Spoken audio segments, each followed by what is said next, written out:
Hi there, Heeran Workman here with Heeran's Home Team. So today's video blog topic is one that may not be the most popular that people talk about, but it does affect the value of a homeowner's property. So I wanted to go over it with you. So sellers always want to know, hey, what is my property worth? The house down the street sold for this amount. The house, up the street, just put in new granite, and we have new granite too. So yes, those are really great factors on how to compare your property to the other ones that may have sold recently in your neighborhood. But something that also affects the value of a person's property is odor. Okay, so offensive odor. So as listing agents, we love it when we can go on listing appointments, and if we can work with that new family to sell their home, it's just always a great day. But when we're talking about, okay, what affects the value of the property, we all know about location, the style, the type of lot it sits on, the functionality of how the rooms look, as well as the amenities. But a lot of people don't actually talk about the odor part of it. So at the end of this video, I'm actually going to share with you a personal story of mine when I went to sell my parents' properties years ago. That is related to this topic. But for the meat of this video here, I want to talk to you about how it affects the value of your home, as well as the 5 most offensive odors that affect the value. So according to the Chicago Tribune, smoking, actually can reduce the resale value price of up to 20%. And over my career time in real estate, I've actually seen values in other articles that is even higher than that, up to 25%, up to 30%. But smoking is one of them.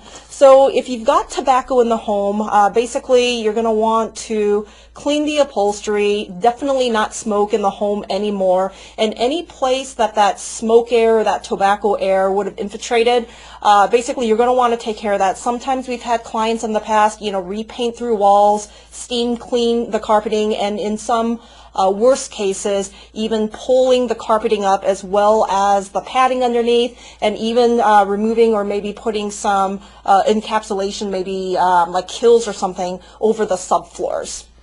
So tobacco is right up there. Pet smells. Okay, so some of these smells that I'm talking about, if you are the homeowner who lives there, sometimes you may not know, that it's even offensive. And the example that I use is, have you ever been in an elevator where the door's shut, you got a lot of tight people, all, standing around you, and you smell that one person with the extra heavy dose of cologne or perfume?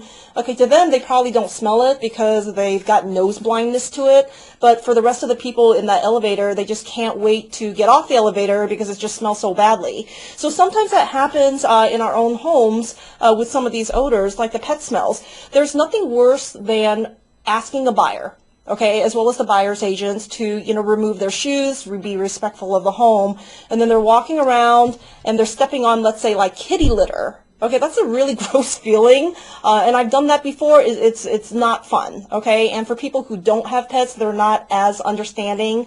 For those of us with pets, I've got 2 dogs myself, and just, there's a lot I had to get used to when I got them, but I love them now. But, someone who might be walking through, let's say, my door might not have the same feelings.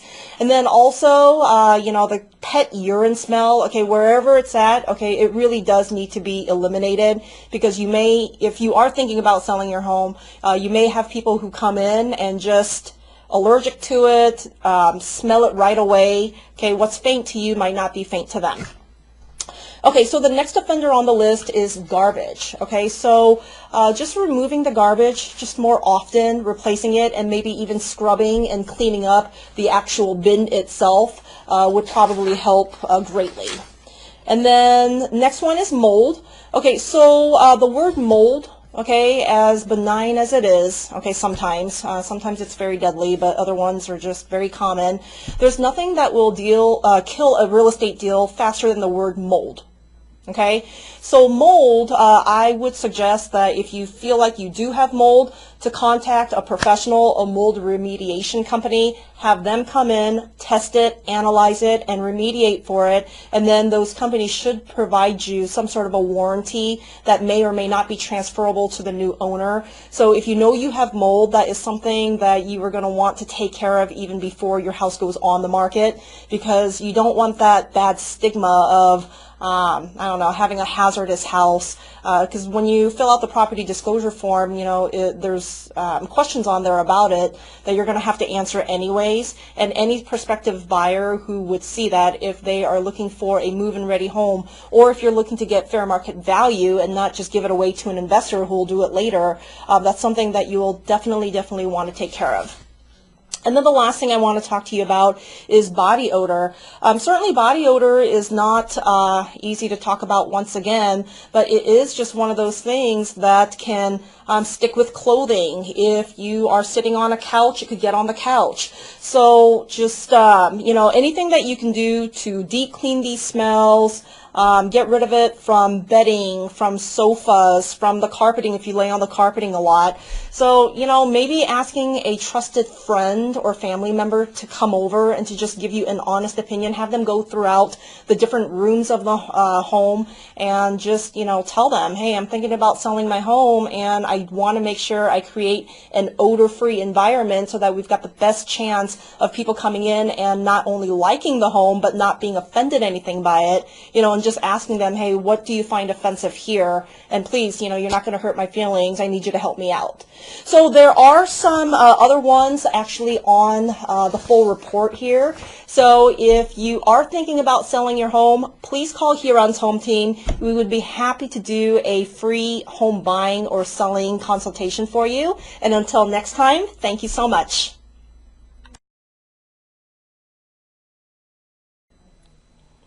So at the beginning of the video, I told you that by the end I would share a personal story with you of when I listed my parents' home and dealing with the subject of odor. So I'm full-blown Korean. Okay, I moved here when I was 7 years old. Okay, love my parents, and you know, several years ago they had me sell their property. Okay, it was the first home that they've ever owned, and it was just time to sell it and move into another home. So you know, my parents were both smokers growing up. And, you know, as a child, I would smell it. It would give me headaches. I didn't like the smell of it. And honestly speaking, I mean, this is back in the 80s and 90s. And back then, people smoked in restaurants, in offices, probably some hospitals. And so smoking inside your personal home was not a big deal back then. And when I would bring that up to my parents, they actually had no idea what I was talking about because they did not smell it themselves. Okay, obviously they're smokers, they don't smell it. So I would complain, they have no idea what I'm talking about, and then they're pointing out that I'm complaining for nothing, okay? So, and then also, I don't know if you've ever had Korean food. Okay, Korean food is just one of those things that's becoming more popular now, but it's not like Chinese food, it's not like Japanese food. Some of the things that we cook are very pungent. There's a lot of garlic in there, a lot of spices in there. If you've ever had kimchi, it's fermented cabbage, so the fermentation smell of it is not so great if you didn't grow up with it. And basically, it was so hard for me to tell my parents, but, you know, I had to tell them, okay, while we're selling your home, okay, after we change out the carpets, you know, repaint the interior of the house, you cannot smoke in the home anymore, not even the garage. And if you smoke outside, you need to stay outside for a while, so all that smoke that's in your body, that's, you know, coming out of your skin and your lungs, okay, that it escapes to the outside and doesn't bring it back to the inside. And then I also had to tell them that while we were in the middle of selling our home, they also couldn't cook just the wonderful meals that they're used to cooking. I mean, I love Korean food. So if I walked into a home and smelled that, or let's say like curry, yum. okay? I mean, basically, like, I'm salivating. But you have to try to appeal to the average person. Someone who is coming through the doors, they might not like the smell of fermented cabbage, you know, cooking all day long.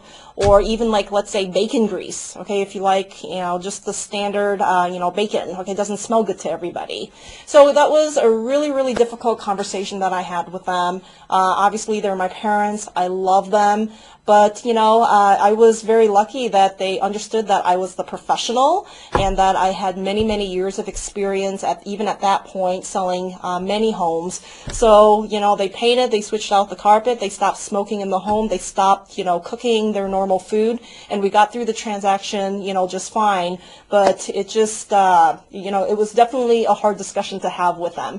So that's my personal story that I wanted to share with you. So until next time, have a good day.